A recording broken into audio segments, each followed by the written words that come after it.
sisters.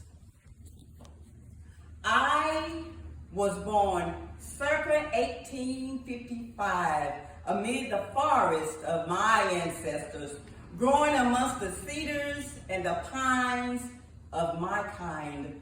I was tall, regal, and straight, like so many of my brothers and sisters. Now, my life amongst my elders was feeding those who lived in our biome by providing shelter, rest, and most of all, protection. Now, occasionally, we will have visits to our intricate, diverse network, loving the sun, the fresh air, and the rain, paying homage to Mother's nature. But those happy days, they did not last long for me and my family. And on such a day as this, there was a whispering amongst the trees as a group of hunters armed with axes, saws, and ropes came to our beautiful forests, searching for those who were tall, regal, and straight. They began to make haste with their cutting tools, and as I watched in horror, unable to move for my awaited fate, as the inhabitants of the forest called out in their own native language of the intrusion and ever-present threat. For I was next in line, as the sharpness of the blade swung into my being, causing birds and squirrels and insects fleeing by the hands of the lumberjack, roping and pulling me to the ground. And as the last sound that I heard was timber down.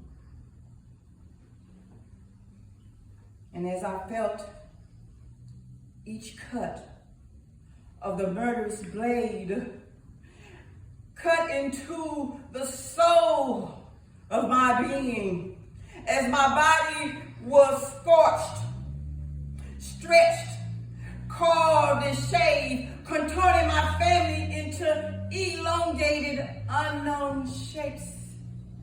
My soul was encased, and I could not escape the carnage which laid before me. Unable to die in this new form, I did not know what other horrors awaited as my slain brothers and sisters was more than I could bear. For we were scorched, cut, dug out, molded, and shaped to be fitted together to form a whole. A whole that is now the skulls of the groves which outline the landscape of once a virgin land.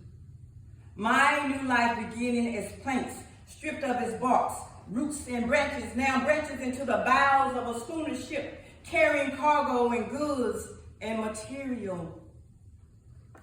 And as the skeleton of my body was prepared for a specific task, I was fitted with compartments, cages, shackles, and chains, not knowing another horror awaited me as I sailed upon the seas, holding in my belly 110 captives who would no longer be free.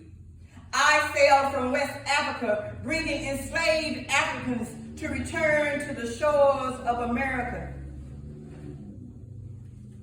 And as I hear the screams and the cries of those chattel deep, housed within the belly of my embodied soul, I too was reminded of the pain of my own demise to become a part of an enterprise enslaving dark-skinned lives.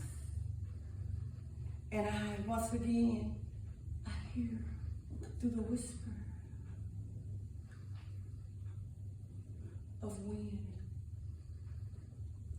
I am the last slave ship of this devilish deed, to fulfill the industrial need.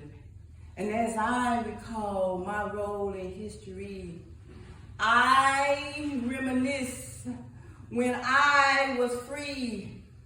I was tall, I was regal, and I was straight. And the ancients called me by name Cedrus Atlantica.